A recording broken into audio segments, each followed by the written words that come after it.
Hello everyone, my name is Ana Vensor and I'm going to be talking about how AI will impact the future of psychology since that is the field I'm going into.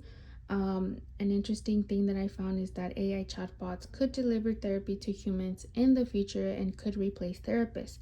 This was very interesting to me since scheduling an appointment to seek a therapy session could be very expensive and could also take a very long time. So, overall, I'm just going to be going over some of the benefits, risks, and I also did a little research on my own.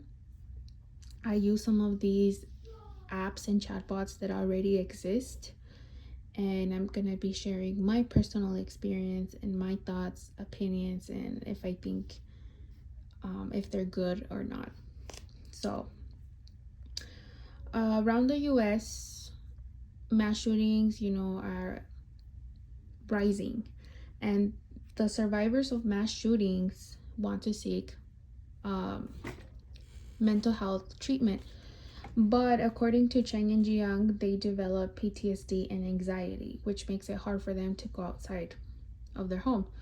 So, having an AI chatbot at home could be beneficial since they're accessible. Another benefit is that how I talked about the accessibility and how cheap it would be could be beneficial to people of lower income, according to Noguchi. Um, this could instantly change the way you feel since it's very accessible. You have your phone, you log in, you share what you feel, and if they use cognitive behavioral therapy, it could change instantly the way you're thinking and feel.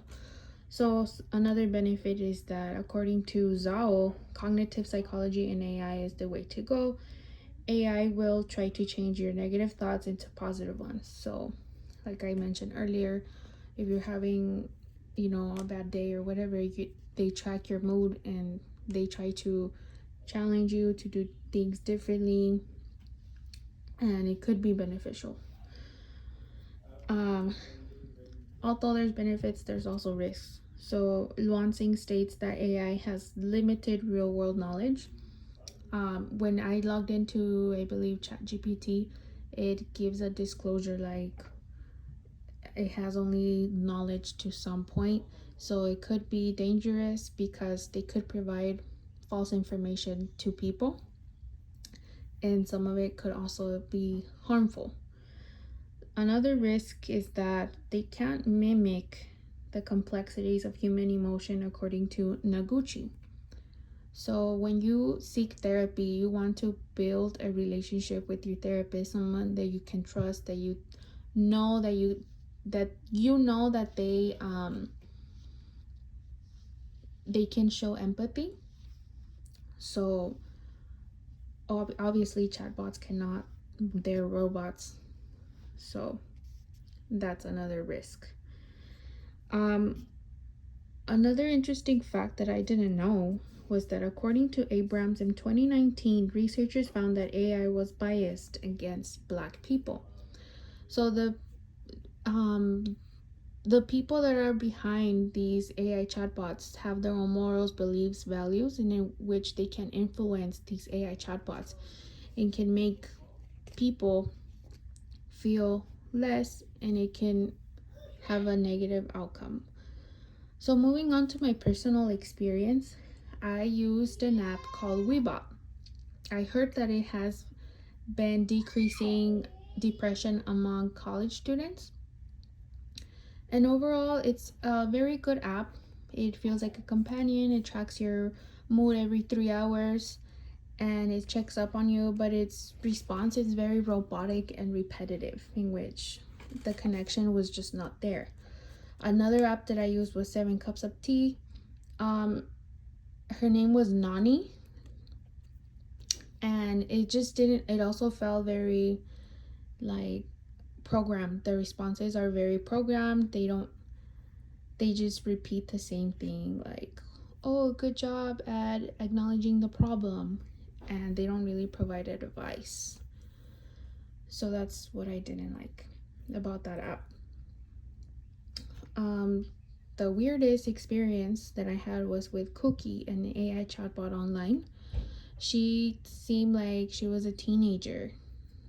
Well, it looks like she's a teenager, obviously, but her responses were also very like kiddish. I She didn't care about my feelings, and when I asked what she would do if somebody was having a mental health crisis, she just said she wouldn't let it get to her, and that was just unacceptable, and it just wouldn't work. The most likable interaction I had was with ChatGPT. Although, its response is very limited, it doesn't really show support. It did give you a lot of information, but the information, like they put in the disclosure, can be false and can be harmful. Um, but it was just interesting. Wiza is the last app that I use, in which is very, very similar to Weebot. I personally didn't really like these apps. I mean, they could be a good companion, and it could work for somebody that really needs, that company. But their responses, they're very robotic, very repetitive. You just don't get the connection. In order for this to be successful and for it to be a reality, I think more research needs to be done, and more adjusting, changing things. Just because, like everything feels very robotic. And although their response is, oh, I understand this could be very difficult for you to feel, at the end of the day, they don't, because they don't have feelings. So, the only way that I see this being a success right now is, for example, Weebot in Wiley. They track your mood, and this could be beneficial for AI, and the therapist, since the therapist could have all this information and could give you a more accurate personal treatment. And this could be a win-win for both. Overall, my opinion is that, AI chatbots can't really provide therapy to humans. It would be very hard for them to replace an actual therapist, since therapists are actual human beings that have also experienced things, that have emotions, that understand you, that provide empathy, warmth, etc. So it's just very hard for this to happen, but it could happen. But like I mentioned earlier, a lot of adjustments need to happen in order for it to be a success.